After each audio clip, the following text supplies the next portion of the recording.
मेरे last video में मैंने बताया था कि कैसे पूरे साल गधों की तरह मेहनत करने के बाद भी मुझे जीएमसी नहीं मिला एंड मुझे एमबीबीएस परसू करने के लिए अभी सेमी गवर्नमेंट कॉलेज में पैसा देकर एडमिशन लेना पड़ेगा। नाउ द थिंग इज़ कि भाई यूट्यूब में तुम्हें गाइड करने के लिए कि भाई क्या क्या करना चाहिए बहुत सारे लोग मिल जाएंगे। टॉप जीएमसी के, टॉप एम्स के, टॉप कोचिंग के, टॉप टीचर सब लोग मिल जाएंगे and they can guide you better than anybody else.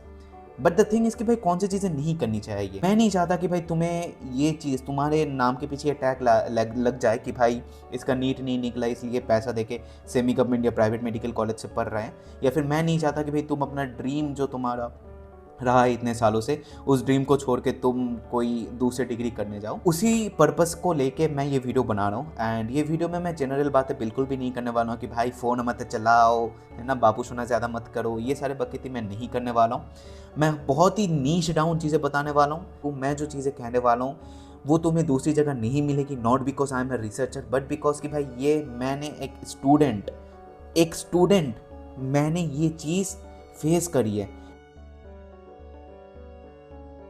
कोई टीचर बोलेगा कि भाई हार्ड वर्क करनी चाहिए, स्मार्ट वर्क से कुछ नहीं रहता, दिन रात गधों की तरह मेहनत करते रहो तुमको रिजल्ट मिलेगा।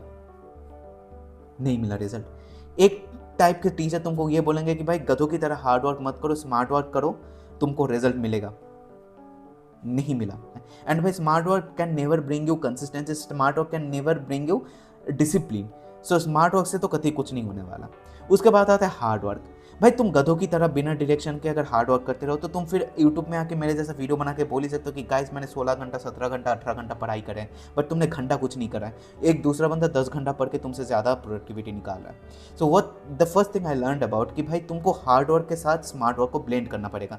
हार्ड वर्क में तुम 18 घंटे गधेरे जैसे पढ़ रहे हो, वहाँ पर तुम स्मार्ट वर्क करके तुम 16 घंटे बहुत प्रोडक्टिवली पढ़ोगे ताकि तुम कंपटीशन को पीछे छोड़ के आगे जा सकते हो। सेकेंड चीज़ है जो बहुत मिरेकुलस है, मतलब भाई ये चीज़ मेरे को आज तक इस चीज़ की रिग्रेट होती है कि भाई ये चीज़ मैंने नहीं करी है, दैट इज़ टेस्ट एनालिसिस। मैंने बहुत सारे टेस्ट दिए, ठीक है, बीइंग अ यूट्यूबर मेरे को बहुत सारे टेस्ट सीरीज फ्री में मिले थे and I have attended many test series and उसके मतलब टेस्ट एनालिसिस के वीडियोज़ भी तुमको मेरे चैनल में अवेलेबल मिल जाएंगे। बट बहुत सारे टेस्ट देने के बाद किसी टेस्ट में मेरे 600 आए, किसी टेस्ट में 500 आए, 400, इवन 300 नंबर तक भी आया। काफ़ी सारे टेस्ट देने के बाद मैं सिर्फ अपने नंबर को ही ट्रैक करता था कि भाई मेरे इतने नंबर आए, इतने मैंने गलती करी, इतना गलती नहीं करना चाहिए, या फिर मेरे सिर्फ इतने गलती हुए तो मैंने वो क्वेश्चन देख लिया कि भाई ये गलती होगी। But this is not test analysis. मैंने जब एक पेड मेंटरशिप प्रोग्राम ज्वाइन किया, the first thing they suggested me कि Arman you have to do test analysis and you have to do test analysis for a freaking 1.5 to 2 hours। 1.5 से 2 घंटा बैठ के तुम्हें करना पड़ेगा। तुम अवेयर रहते हो भाई कि कौन सी चीज़ें में तुम गलती कर रहे हो एंड जो तुम गलती कर रहे हो ना, तुम टेस्ट एनालिसिस में देख रहे हो कि भाई XYZ क्वेश्चन में मैंने सिली मिस्टेक करे, XYZ क्वेश्चन में मैंने कैलकुलेशन मिस्टेक करे, XYZ क्वेश्चन में मेरे फॉर्मूला नहीं याद आ रहे थे, XYZ में YZ क्वेश्चन मेरे को पता ही नहीं साला कौन से चैप्टर से आए। सो इन सारे ये जो मैंने 4-5 प्रॉब्लम बोले, 4-5 प्रॉब्लम का अप्रोच अलग रहता है। ये सारी चीज़ें तुमको टेस्ट एनालिसिस करने के बाद ही मिलेगा, नहीं तो तुम टेस्ट एनालिसिस नहीं करोगे, मेरे जैसे करोगे तो कैसा रहेगा कि भाई साला मेरे 5 क्वेश्चन गलत हुए, 5 क्वेश्चन क्यों गलत हुए, सिली मिस्टेक हो, ये हो गया, अरे चलो चैप्टर मेरा बकवास है, चैप्टर रिवीजन कर दूंगा, नेक्स्ट टेस्ट में सही हो जाएगा। घंटा कुछ नहीं सही होता। तुम मेरे लास्ट के एलएन के जो टेस्ट रिव्यू वाले वीडियोस देखोगे, हर एक वीडियो में ही मेरा नंबर स्टक था 450 से 550 के बीच में, ना ऊपर जा रहा था नीचे जा रहा था। क्यों पता है? क्योंकि मैं टेस्ट एनालिसिस कतई नहीं कर रहा था। मेरा तो ये था कि भाई 5 क्वेश्चन गलत हुए, ये चैप्टर मेरे को आता नहीं, मैं फिर से पढ़ लूंगा, सही हो जाएगा। नहीं होता सही, तुमको बैठ के सही करना रहता है। जब मैंने टेस्ट एनालिसिस स्टार्ट किया एकदम लास्ट के मोमेंट पे, गेस व्हाट, हर एक टेस्ट में मेरे 50 से 100 नंबर इंक्रीज हो रहे थे। अब थर्ड पॉइंट इसकी भाई शॉर्ट नोट्स। अब शॉर्ट नोट्स का अलग चीज़ है कि भाई मैं बहुत खूबसूरत शॉर्ट नोट्स बनाता था, पहले भी तुम लोगों को दिखाया था एंड मेरे short notes one of the best short notes थे, मैं बहुत प्राउडली कह सकता हूँ, क्योंकि मैंने मल्टीपल टीचर के नोट से उठा के PIQ एनालिसिस करके वो सारी चीज़ें बनाई थी।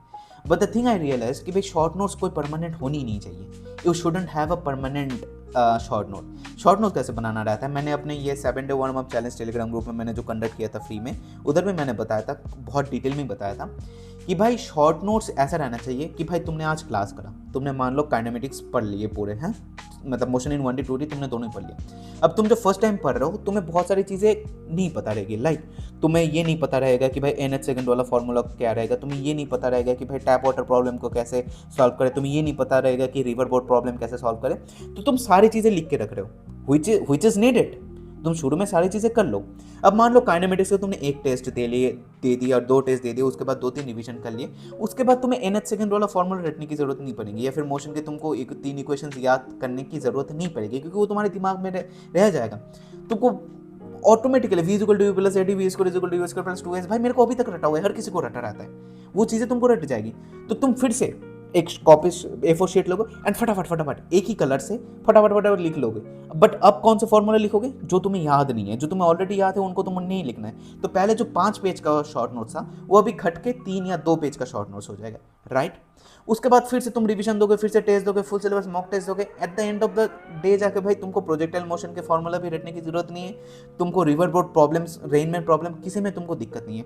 तो तुमको साला ज़रूरत ही नहीं पड़ेगी भाई काइनेमेटिक्स की शॉर्ट नोट्स की, या फिर मैक्सिमम एक पेज के इतू सा पोर्शन में तुम लिख दे रहे हो कि भाई ये NH सेकंड वाला फॉर्मूला है, ये टैप वाटर वाला फॉर्मूला है, एंड ये रिवर बोर्ड प्रॉब्लम वाला, फिर रेनमैन प्रॉब्लम वाला फॉर्मूला है।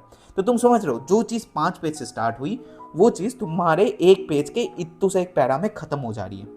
That's the thing, short note works like a magic, but हम लोग इतने दिन से उसको गलत तरीके से यूज़ करते हैं कि भाई हाँ बैठ के बनाएंगे भाई, ऐसे ऐसे बनाएंगे, है ना। ऐसे ऐसे नहीं होता भाई, नहीं कर पाओगे सस्टेन। अभी तुम्हारे पास बहुत फ्री टाइम होगा भाई, अभी तो HC वर्मा, JEE PIQs भाई, IIT पता नहीं भाई, MIT सब सॉल्व कर रहे होगे, बट आगे जाके उतना टाइम नहीं मिलेगा। तो जितना टाइम मिल रहा है फटाक से शॉर्ट नोट्स बनाने की आदत अभी से लगा लो, ताकि तुम्हारे पास चीज़ें रेडी रहे।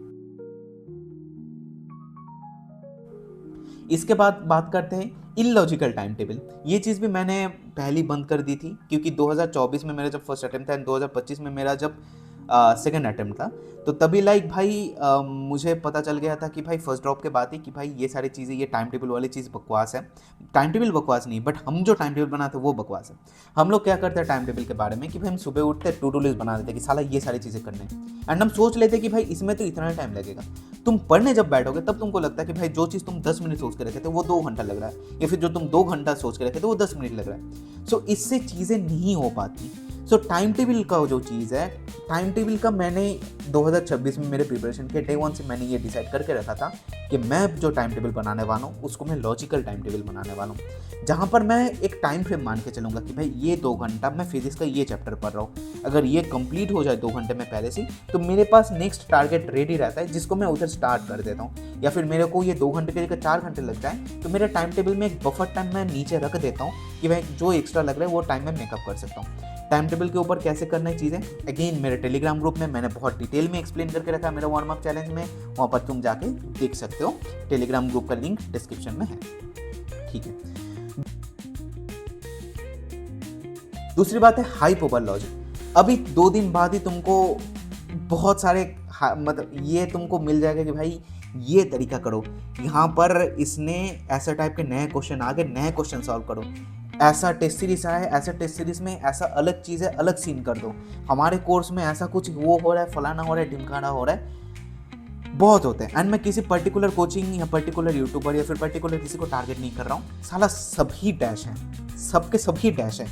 एंड मैं जब इसके बारे में बोल दिया तो साले डैश लोगों ने मेरे चैनल पे कॉपीराइट मार के भी रखा है, इसलिए मैं डैश लोगों का नाम नहीं ले रहा हूँ, बट हाँ वो डैश लोगों ने भाई बिना बात के, एंड एक नहीं भाई सारे ही ये डैश है भाई। मेरे को मेरे चैनल में हर एक डैश से ही कॉपीराइट आया है, क्योंकि हर एक डैश को मैंने कॉल आउट किया था। सो हर एक डैश तुमको हर एक चीज़ में हाइप अप करते रहेंगे कि भाई इसमें ये चीज़ नया है, पता है अभी तक ये चीज़ नहीं थी, कि भाई तुम जिंदगी में ये सारी चीज़ें गलत कर रहे हो। तो भाई ज़िंदगी में तुम्हारी वो चीज़ें पहले वो प्रॉब्लम ही एग्जिस्ट नहीं करती थी भाई, वो लोग पहले तुमको दिखाते कि भाई तुम्हारी ज़िंदगी में साला ये प्रॉब्लम है जिनके बारे में तुम अवेयर नहीं थे। अब इस प्रॉब्लम का सोल्यूशन के लिए हमारा कोर्स खरीदो, हमारा फलाना ढिमकाना खरीदो।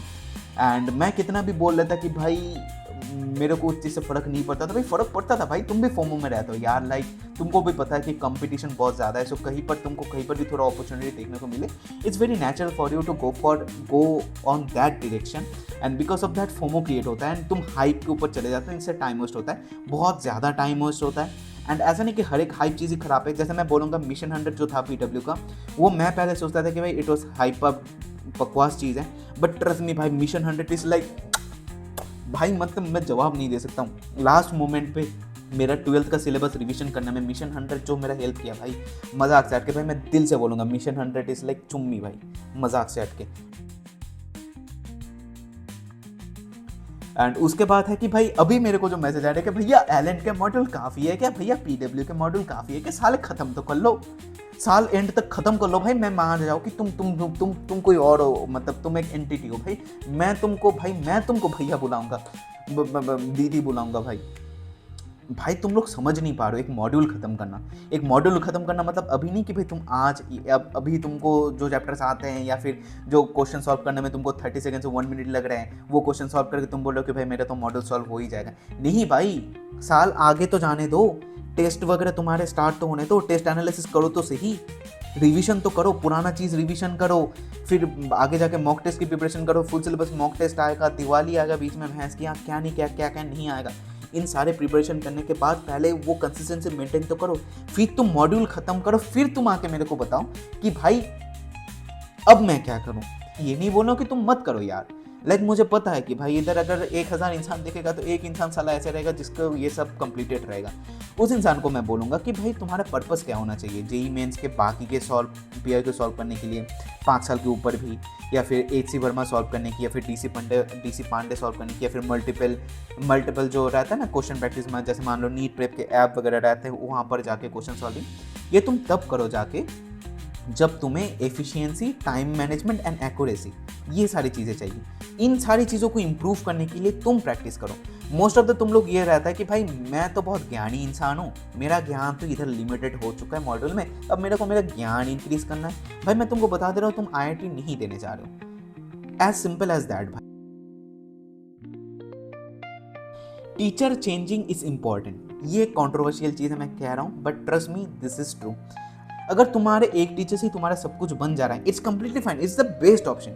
बट जहां पर तुम्हारी चीज़ें नहीं बन रही है, प्लीज़ डोंट बी कंफ्यूज। तुमने साला वो पैसा जो भरा है वो हर एक मास्टर के लिए भरा है ना। कई बार लिखा नहीं कि भाई तुम सिर्फ एक ही मास्टर से पढ़ सकते हो, तुम 10,000 मास्टर से पढ़ सकते हो। It's your choice, your fathers money, ठीक है, तुम्हारा बाप का पैसा है एंड तुम्हारा चॉइस है। सो किसी भी मास्टर से पढ़ सकते हो। Teacher change is important.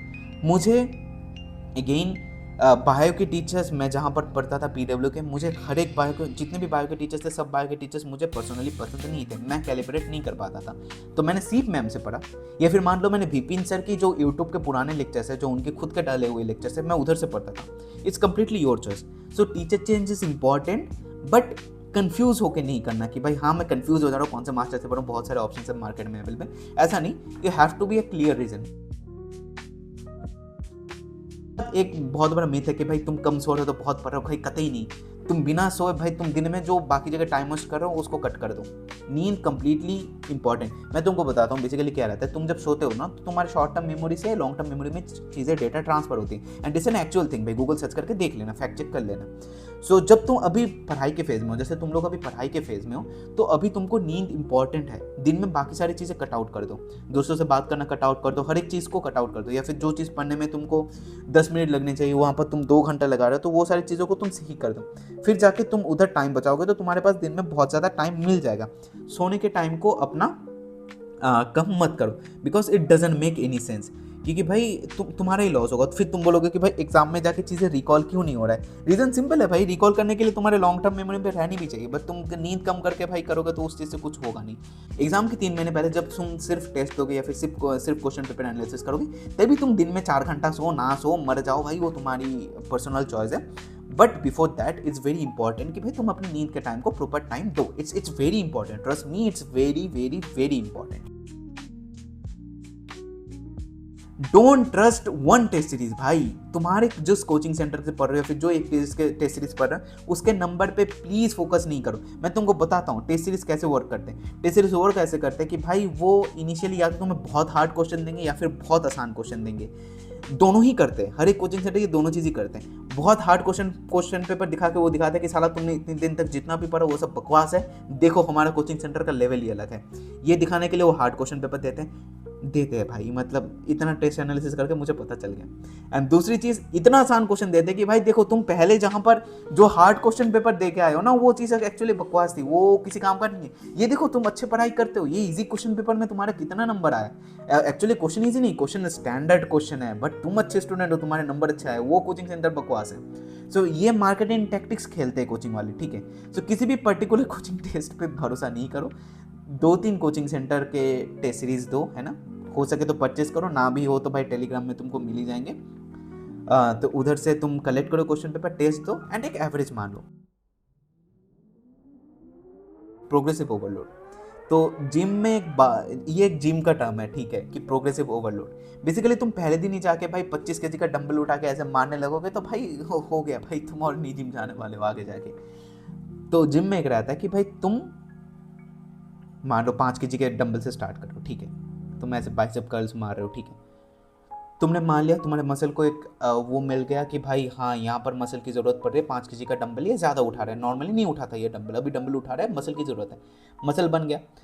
अब कुछ दिन बाद तुम्हारा मसल अब रेडी हो चुका है कि भाई मेरा 5 केजी का डंबल के लिए अभी मैं सफिशिएंट हूँ, तो मुझे और ग्रो करने की ज़रूरत नहीं है। तब तुम 5 केजी की जगह 10 केजी उठाते हो, फिर 10 केजी के डंबल के लिए फिर तुम्हारा मसल बिल्ड होना कि भाई 10 केजी बंडल उठा रहा है भाई, डंबल उठा रहा है, अभी ज़्यादा मसल चाहिए तो ज़्यादा मसल बना रहा हूँ। ऐसे ही तुम लाइक धीरे धीरे अपना वेट बढ़ाते हो एंड तुम्हारा मसल धीरे धीरे ग्रो करने लगता है, बट परमानेंटली ग्रो करता है एंड कंटिन्यूसली ग्रो करता है। ऐसे ही तुम जो भी कर रहे हो, मान लो तुम अपना स्लीपिंग टाइम घटा रहे हो, तो एक दिन में कि भाई नहीं मैं कल 8 घंटा सो रहा था, आज मैं 4 घंटा सो रहा हूँ, ऐसे पागलों से हरकतें नहीं करनी है। या फिर भाई तुम लेट उठते तो भाई मैं कल 8 बजे उठता था, आज मैं 4 बजे उठूंगा, ऐसे बकवास चीज़ें नहीं करनी, धीरे धीरे करना है। तुम आज 4 घंटा पढ़ रहे हो, कल 5 घंटा पढ़ रहे हो, नेक्स्ट दिन 6 घंटा, नेक्स्ट दिन 7 घंटा, नेक्स्ट दिन 8 घंटा, उसके बाद 10 घंटा, 11 घंटा, 12 घंटा, 13 घंटा, 14 घंटा, 15 घंटा, फिर 16 घंटा, 18 घंटा में आओ। एंड तब जब तुम आओगे ना, you will be like very much, it will be very much sustainable, तुम उस चीज़ को सस्टेन कर पाओगे। मैं जब लाइव स्ट्रीम करता था, the only reason I was able to sustain live stream this long hours, भाई तुम मेरे लाइव स्ट्रीम के टाइमिंग जाके देखने के लिए कितने कितने घंटा मैंने स्टडी स्ट्रीम करा है। The reason is very simple, I did this in this same manner, progressive overloading. So ये चीज़ को करना है एक बारी में ही, ऐसा नहीं करना कि भाई आज ही जाके तुम भाई एकदम, है ना भाई, आज तो कुछ तूफानी करते हैं भाई, आज 16 घंटा 24 घंटा पढ़ लेते। तुमको यूट्यूब में ऐसे बहुत सारे पागल इंसान मिल जाएंगे जो 24-24 घंटा पढ़ के कुछ नहीं उखाड़ पाए, बट वैसे कांड नहीं करने, है ना। एंड बाकी कुछ भी दिक्कत हो मेरे टेलीग्राम चैनल ज्वाइन करना, उधर बातें करते रहेंगे। टेलीग्राम पे नहीं हो, इंस्टा पे हो, इंस्टा पे मेरे को DM कर लेना, मैं इंस्टा पे एक्टिव रहता हूँ। बाकी मिलते हैं बहुत ही जल्द, होपफुली भाई मैं किसी ना किसी कॉलेज में चले जाऊँ तो मेडिकल कॉलेज व्लॉग्स डालूंगा डेफिनेटली फॉर श्योर। एंड जैसे प्यार दिखाते हो, प्यार दिखाते रहना, कम बैक करने की कोशिश कर रहा हूँ, होपफुली ये चैनल फिर से ग्रो कर पाऊँ तुम लोगों की मदद से। एंड वीडियो पसंद आए तो डेफिनेटली अपने बीवी बच्चे भाभी देवर सब लोगों के साथ शेयर करना है, इस चैनल को रिवाइव करना है and definitely hype like and share करना। एंड टाटा बाय बाय, मिलते हैं फिर से। एंड होपफुली तुम लोग GMC में पहुँच पाओ, GMC भी छोड़ो साला एम्स में पहुँच पाओ। बाकी तब तक के लिए all the best, tata bye bye.